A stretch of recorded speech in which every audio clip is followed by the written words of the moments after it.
ممكن تديني الرمانه المفتوحه دي بجنيه؟ لا مش هبيعها. انا عايز اشتري الرمانه دي. اشمعنى ديت يعني؟ اي حاجه تانية غيرها؟ بس انا مش معايا غير جنيه، ولقيت ديت كده فقلت ما اخدها بجنيه. لا ده عرض. عرض والدبان زي ما انت شايف كده، حاطينها كده بس عشان الناس تعرف ان هو احمر. انا مش معايا غير الجنيه ده، فلقيت ديت كده مفتوحه كده فقلت ما اخدها على قد فلوسي. انت بقى بتبيعها بكام ولا؟ ده بالكيلو. كيلو ب 25. لا انا عايز الرمانه دي بس لوحدها.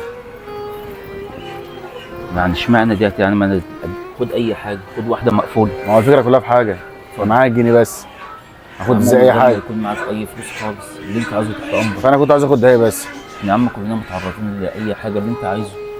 اشمعنى يعني ديت؟ اجيب لك حاجه تانية، اجيب لك رمانيه، اجيب لك تفاحيه، كمثريه. سيبها لله. بس انا مش معايا فلوس احاسبك بس. يا عم اللي بيحاسب فوق، سيبها لله. فوق سيبها لله.